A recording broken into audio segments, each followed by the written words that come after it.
La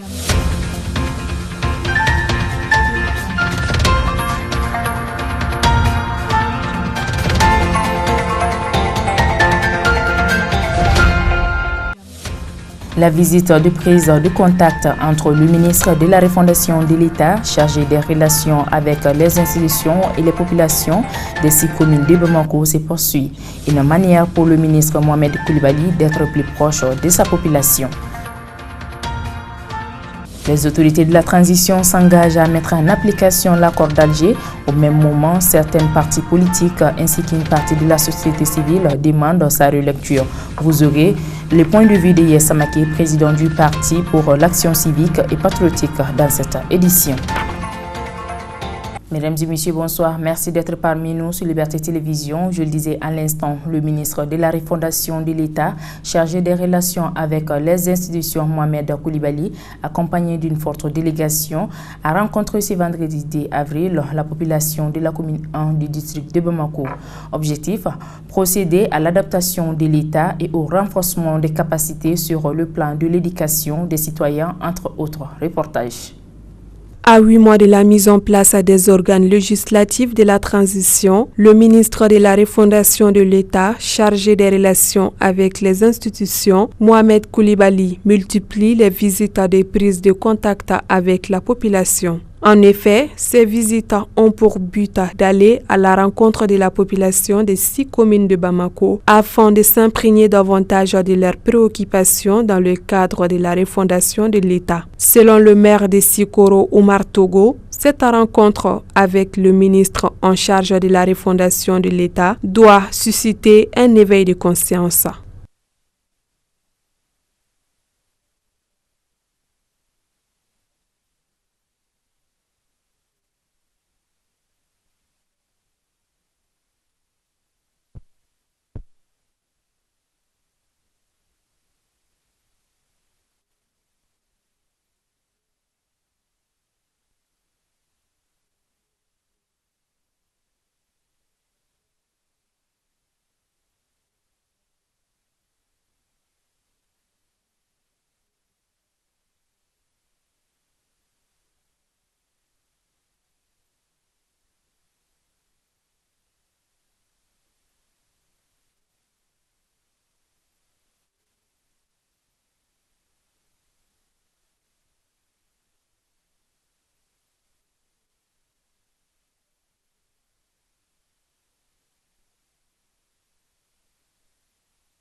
Madame Bari Aminata Touré, présidente du conseil communal de la commune 1 du district de Bamako, à l'entame de ses propos, a souligné que le Mali courant ne serait pas possible sans une transformation du citoyen malien.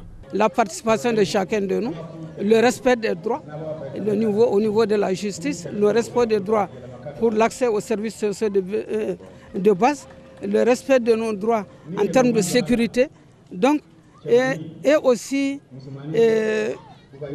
qu'on puisse équitablement repartir les ressources au niveau de la commune, les ressources au niveau national, que chaque Malien puisse avoir son compte, que personne ne soit laissé pour compte, que personne ne soit marginalisé, que chacun puisse avoir un jour son mot à dire et que ces droits soient respectés.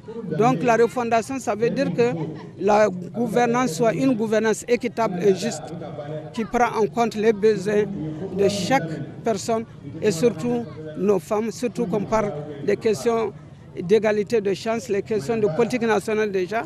Donc on donne la chance aux femmes de contribuer au niveau communal, à tous les niveaux de discussion.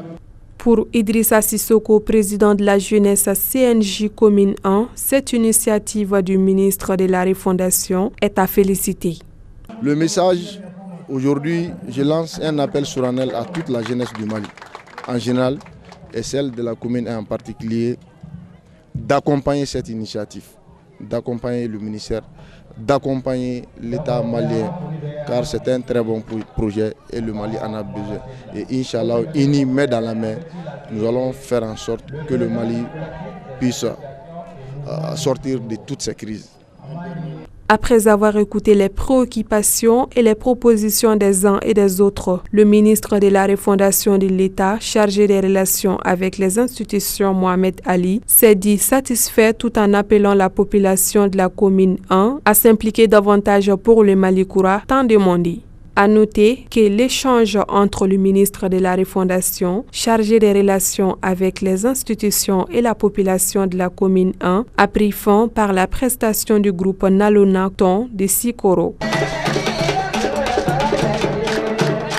Pour boucler les calendriers d'exécution des concertations citoyennes dans le district de Bamako, le ministre de la Refondation de l'État chargé des relations avec les institutions Mohamed Koulibaly et sa délégation ont été reçus ce samedi 3 avril 2021 en commune 3.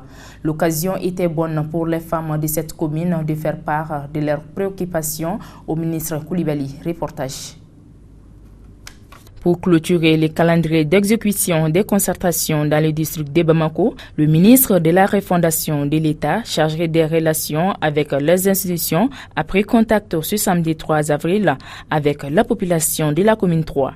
Une causerie citoyenne qui a permis au ministre Mohamed Koulibaly d'écouter la population de cette commune afin d'en savoir davantage sur leurs attentes.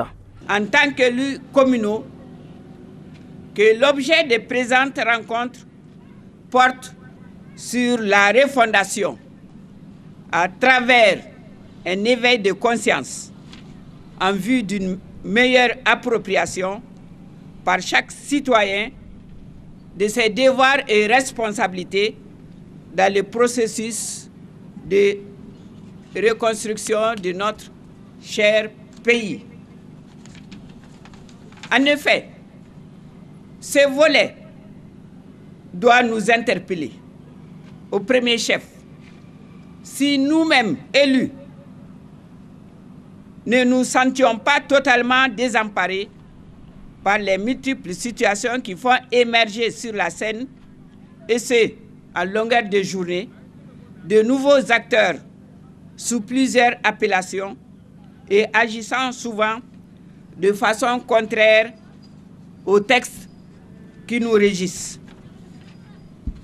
Oui, les collectivités territoriales se trouvent en ce moment à la croisée des chemins, en ce sens que depuis bientôt 10 ans, elles se battent par elles-mêmes afin de pouvoir assurer aux populations le strict nécessaire avec la forte régression, voire la disparition des appuis des partenaires techniques financiers qui nous accompagnent dans la recherche du mieux-être de nos populations.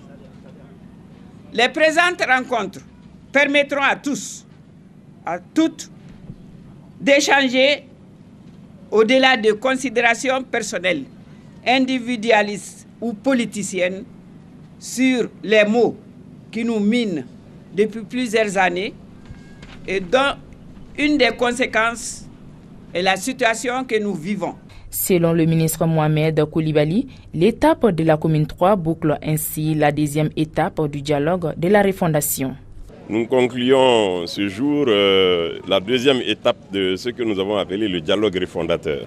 Nous avons commencé par un atelier qui invitait un peu les différentes catégories sociales, socio-professionnelles du pays, à savoir les chefs de village et des quartiers avec qui nous sommes en partenariat pour organiser ceci. Nous avons également les religieux, nous avons les chasseurs, nous avons également la société des médiateurs traditionnels, nous avons les femmes, les jeunes. Ce sont ces publics que nous avons invités pour cette causerie citoyenne à Bamako, dans les quartiers, et que nous avons fait par commune. Donc la commune 3 boucle l'étape, n'est-ce pas, de cette causerie, qui est donc la deuxième phase du dialogue refondateur. Et nous allons maintenant ouvrir la troisième phase, qui est l'organisation des forums citoyens dans toutes les régions du pays, y compris dans le district encore. C'est pour cela que nous avons dit les différentes questions courantes, n'est-ce pas, que les gens se posent pour le changement, n'est-ce pas, pour l'amélioration de leurs conditions de vie. Bon, ce n'était pas en fait le lieu d'aborder ces questions, mais c'était de se donner des idées sur comment envisager le changement profond des instruments avec lesquels nous allons reconstruire le Mali nouveau.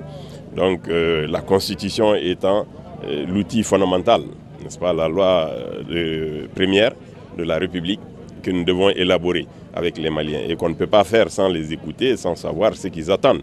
Et qu'est-ce qui a été jusque-là bien fait dans le pays pendant ces 60 ans d'indépendance, qu'est-ce qui n'a pas bien marché, en tirer les leçons et donner à la République vraiment une nouvelle base, de nouveaux fondements, n'est-ce pas, pour repartir sur le bon pied et changer notre pays, le ramener certainement dans ses grandes valeurs.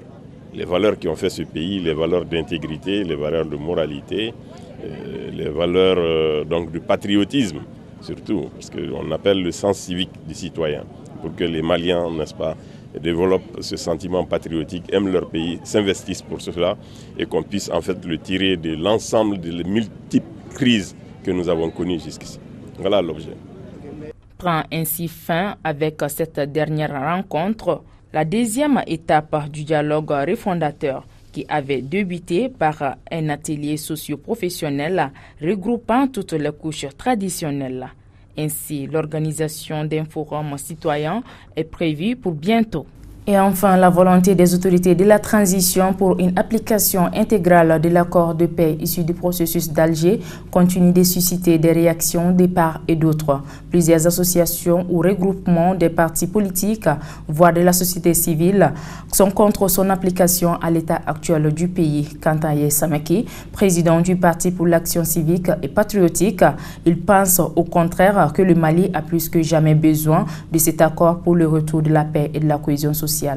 Le Mali s'est réuni au sein d'une concertation lors du dialogue national inclusif. Des recommandations fortes et pertinentes ont été formulées et dont les membres les autorités de la transition ont inclus l'adoption de ces recommandations dans la charte et dans comment ça s'appelle l'autre là, la feuille de route de la transition. Et donc je ne vois même plus l'utilité de discuter si les gens ont la bonne foi et si vraiment nous avons les compétences requises pour aller de l'avant. Il faudrait juste s'en tenir à ces recommandations et à la promesse faite au peuple malien que la transition va appliquer les résolutions du dialogue national inclusif, surtout eu regard au dialogue national, au processus de paix. C'est une étape importante dans la vie de la nation. Il est important aujourd'hui que nous puissions donner au reste du monde une vision claire de la résolution de la crise au Mali. Mais malheureusement, c'est les autres qui sont en train de définir ce processus-là pour nous. La nature a horreur du vide. Si nous n'avons pas nous-mêmes une vision claire de la résolution de la crise et que nous nous contentons seulement de suivre l'agenda ou les agendas de la communauté internationale, nous ne nous en sortirons pas parce que nous n'avons pas nécessairement les mêmes objectifs en tête. Nous voulons l'unité du Mali. Ça, c'est déjà une ligne rouge que toutes les autorités maliennes ont tracée. Nous voulons garder la forme républicaine et la laïcité du Mali. Et bon, il faudrait adjoindre à cela des plans d'action et une vision claire pour le vivre ensemble, mais aussi pour la résolution définitive et durable des crises ou de la crise multiforme que nous voyons au Mali aujourd'hui. Les annonces faites ne suffisent pas. L'effet d'annonce a toujours été un mode d'opération du leadership malien. Il faut qu'on aille au-delà de l'effet d'annonce. Il faut que des actions concrètes soient posées dans le sens de la révision ou de l'adaptation de toute façon de l'accord d'Alger. C'est pas un accord figé de nature et l'accord est dynamique. Il faut juste une application intelligente. Et maintenant, quand on est arrivé à ce blocage-là, je l'ai toujours dit, dans notre plan audacieux pour la stabilité et la prospérité au Mali, nous avons dit qu'il faut auditer, il faut évaluer ce qui a déjà été fait et ensemble accepter ce qui peut être fait et tomber d'accord sur ce qui peut ne pas être fait. Et donc, pour qu'on puisse exécuter ce qui peut être fait pour que finalement les enfants du nord du Mali puissent aller à l'école, pour que les éleveurs puissent aller amener les animaux au pâturage, pour que les agriculteurs puissent aller au champ, pour que les pêcheurs puissent aller pêcher, pour que nous puissions garantir la paix, la sécurité alimentaire, nous puissions garantir l'éducation pour tous, pour que nous puissions garantir l'accès aux soins de santé pour les femmes, les enfants et tout le peuple malien. Voilà ce dont il est question. On a beau parler, il faut vraiment aujourd'hui que nous puissions poser des actions concrètes dans ce sens-là.